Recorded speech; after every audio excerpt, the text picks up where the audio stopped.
दोस्तों, आज हम आपको ऐसे 3 दोस्तों के बारे में बताने जा रहे हैं जिन्होंने एक साथ यूपीएससी की परीक्षा दी और एक साथ परीक्षा में सफल भी रहे हैं। जब कभी हम दोस्तों के साथ जरूरत से ज्यादा समय बिताते हैं तो अक्सर माँ बाप ताना मारते हैं। उन्हें लगता है कि बच्चा अगर दोस्तों के साथ ज्यादा वक्त बिता रहा है तो वह पढ़ाई में बिल्कुल भी ध्यान नहीं दे रहा है। लेकिन आज भी ऐसे दोस्त ही हैं जो अपने दोस्तों को लक्ष्य प्राप्त करने में उनकी मदद करते हैं। आज हम आपको ऐसे 3 दोस्तों के बारे में बताने जा रहे हैं जिन्होंने एक साथ यूपीएससी की परीक्षा दी और सफल हुए। आइए जानते हैं इब्सात मियां खान, आईएएस विशाल मिश्रा और आईएएस गौरव विजय राम कुमार के बारे में। जब किसी परीक्षा की तैयारी करते हैं तो सबसे पहले आमतौर हम दोस्तों से मिलना बंद कर देते हैं, लेकिन साद मियां खान, विशाल मिश्रा और गौरव विजय राम कुमार की कहानी अनोखी है। ये तीनों साथ में यूपीएससी के लिए पढ़ाई किया करते थे। आपको बता दें, तीनों दोस्तों में साद मियां की यूपीएससी में हाईएस्ट रैंक आई है। उन्होंने 25वीं रैंक के साथ यूपीएससी की परीक्षा पास की थी। साद बिजनौर का रहने वाले हैं और कानपुर से दोस्त विशाल के साथ बीटेक की डिग्री हासिल की थी। साल 2007 में दोनों के बीच दोस्ती हुई थी और वहीं गौरव विजयराम से इन दोनों की मुलाकात दिल्ली में हुई थी, जिसके बाद ये तीनों आपस में पक्के दोस्त बन गए। साद और विशाल मिश्रा ने 2012 में सिविल इंजीनियरिंग में ग्रेजुएशन की पढ़ाई पूरी करने के बाद यूपीएससी परीक्षा देने का फैसला किया और तैयारी के लिए दिल्ली चले आए, जहां उनकी मुलाकात गौरव से हुई। दिल्ली में तीनों ने यूपीएससी सिविल सर्विसेज की तैयारी शुरू कर दी थी। साद मियां खान ने साल 2013 में यूपीएससी की परीक्षा पहली बार दी थी, जिसमें वह असफल रहे। इसके बाद वह 4 बार यूपीएससी सीएसई में उपस्थित और साल 2017 में अपने 5वें प्रयास में सफल हुए, जिसमें उन्होंने 25वीं रैंक हासिल की थी। यूपीएससी में इतनी अच्छी रैंक होने के बाद भी साद आईएएस की बजाय इब्स का पद चुना। यूपीएससी मेंस के जीएस पेपर 1 में साद ने 129 मार्क्स हासिल किए थे। उनके जीएस 2, जीएस 3 और जीएस 4 मार्क्स क्रमशः 120, 127 और 94 थे। उस समय उनका ऑप्शनल सब्जेक्ट जियोग्राफी था।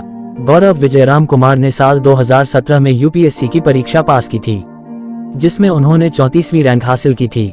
एक इंटरव्यू में जब गौरव कुमार से उनकी तैयारी के बारे में पूछा गया तो उन्होंने कहा, मैं अपने दोस्तों के साथ सभी योजनाओं, मुद्दों और प्रश्नों पर चर्चा करता था। उन्होंने मुझे बेहतर रणनीति बनाने में मेरी काफी मदद की।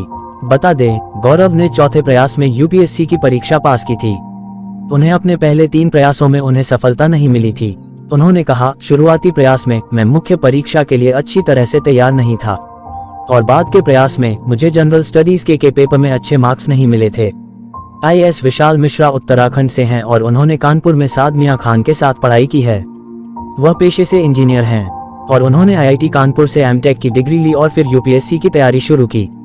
यूपीएससी सीएसई 2017 में उन्होंने 49वीं रैंक के साथ परीक्षा पास की थी, जिसके बाद वह आईएएस अधिकारी बन गए। दोस्तों, इन्होंने परीक्षा पास करने के लिए कौन सी स्ट्रैटेजी अपनाई जिससे हर एक युवा यूपीएससी जैसे कठिन परीक्षा को पास कर सके? तो दोस्तों, यदि आप जीवन में आगे बढ़ना चाहते हैं और सफलता को हासिल करना चाहते हैं तो आपके जीवन में एक लक्ष्य का होना बहुत ही जरूरी है, क्योंकि बिना लक्ष्य के आप अपने समय को बर्बाद करते हैं और आप किसी भी कार्य को बेहतर ढंग से नहीं कर पाते हैं। यदि आप अपने लिए सही लक्ष्य का निर्धारण करते हैं तो आप अपने समय का बेहतर ढंग से सदुपयोग करते हुए सफलता को प्राप्त कर सकते हैं। सफल लोग अपना समय उन चीजों में लगाते हैं जिनसे वो कुछ सीख पाएं, जिनका वो इस्तेमाल कर पाएं। वो लोग एंटरटेनमेंट के पीछे नहीं भागते, बल्कि जो काम करते हैं उसमें मजा ढूंढते हैं। हर दिन काम में बेहतर होने के लिए समय और एनर्जी के साथ ध्यान भी खर्च होता है, इसीलिए बेकार की एंटरटेनमेंट पीछे ना जाएं, अपने काम में मजा ढूंढिए। डेली छोटे छोटे इम्प्रूवमेंट पे ध्यान दीजिए। आप जैसा बनना चाहते वैसा महसूस कीजिए। ये तुरंत ही आपके बॉडी लैंग्वेज में बदलाव लाएगा और ये आपको उस तरह का एक्शन लेने में मदद करेगा। इसके लिए अच्छी स्ट्रेटजी ये है कि हम रोजाना खुद को छोटे छोटे डिस्ट्रैक्शन से बचाएं, क्योंकि बड़ी बड़ी रुकावटें हम तो झेल जाते हैं, उसे पार कर जाते हैं, पर छोटी छोटी रुकावटें हमारी ज्यादा एनर्जी और समय खा जाती है। रोजाना अपने जरूरी कामों के हर हिस्सों में 1% इम्प्रूवमेंट लाएं। ये छोटे छोटे बदलाव सब एक साथ कुछ महीनों या सालों में आपको आपकी उम्मीदों से कहीं ज्यादा अच्छे परिणाम देंगे। जिस क्षेत्र में आप सफल बनना चाहते हैं उसमें हमेशा अपनी स्किल को अपग्रेड करते रहे, कुछ ना कुछ सीखते रहें, जैसे किताबों से या मेंटरशिप से। तो दोस्तों, आपको ये कहानी कैसी लगी कमेंट बॉक्स में जरूर बताएं तथा ऐसे ही और अपडेट पाने के लिए चैनल को सब्सक्राइब करें और प्रमोट करें।